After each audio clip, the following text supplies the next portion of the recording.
జోహార్ వైఎస్ఆర్, జోహార్ వైఎస్ఆర్, జోహార్ వైఎస్ఆర్, జోహార్ వైఎస్ఆర్, జోహార్ వైఎస్ఆర్, జోహార్ వైఎస్ఆర్, జోహార్ YSR.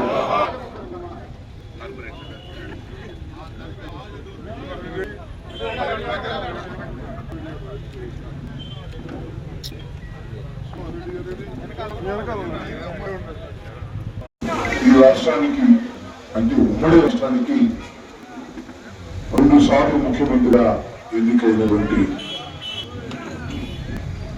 Doctor YS Rajasekhara గారి 76వ జయంతిని పురస్కరించుకొని పట్టణంలో పలు ప్రాంతాల్లో జయంతిని జరుపుకుంటూ ఉన్నారు.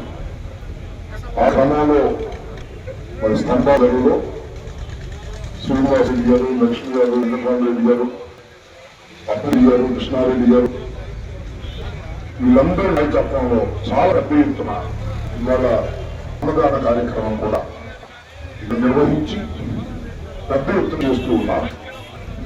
ఇది వీరి కొత్త రాజశేఖర రెడ్డి గారు విగ్రహం ప్రారంభించిన దగ్గర నుంచి కూడా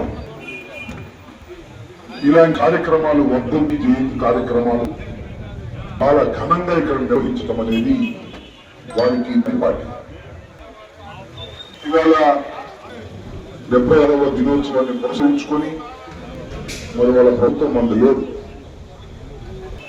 సంవత్సర కాలం అయిపోయింది, ప్రభుత్వం దిగిపోయింది. కొన్ని ఇబ్బందులు సృష్టించేటటువంటి ప్రయత్నం ఈ ప్రభుత్వం చేయడం చాలా దురదృష్టకరమని మనం చేస్తాం. రాజశేఖర రెడ్డి గారు దివంగతుడయ్యాడు. ఆయన జన్మదినాన్ని జరుపుకోవడానికి కూడా ఈ ప్రభుత్వం అడ్డంకులు సృష్టించడానికి ప్రయత్నం చేయటం కొంత బాధ కలిగించేటటువంటి అంశాన్ని కూడా ఈ సందర్భంగా నేను అవి చేస్తున్నాను. మైక్ పెట్టుకోవడానికి లేదు, పర్మిషన్ లేదు, ఇలాంటివి దివంగత రాజశేఖర గారి జన్మదినం చేసుకోవడానికి మేమేమన్నా ఇక్కడ ఏదైనా అసాంఘిక కార్యకలాపాలకు పాల్పడలేదు కదా, దానికి కూడా అత్యంత చెప్పారనే మాట అన్నాడు. ఇది చాలా దురదృష్టకరమని మనం ఇస్తున్నాం. అధికారంలో ఉండి అధికార మతంతో అదంతా వారు వ్యవహరిస్తున్నారు. అలాంటి వాటి లెక్క చేయవలసిన అవసరం లేదని ఈ సందర్భంగా చెబుతున్నాను. డాక్టర్ వైఎస్ రాజశేఖర రెడ్డి గారి గురించి ప్రత్యేకంగా చెప్పవలసిన అవసరం లేదు. 5 సంవత్సరాలు 3 మాసాలు చేశాడు ఆయన ముఖ్యమంత్రిగా. కానీ ఆయన చేసినటువంటి కార్యక్రమాలు, ఆయన ప్రవేశపెట్టినటువంటి కార్యక్రమాలు ఎప్పటికీ మర్చిపోలేని కార్యక్రమాలు. ఏ ప్రభుత్వం వచ్చినా వాటిని తీయలేదు.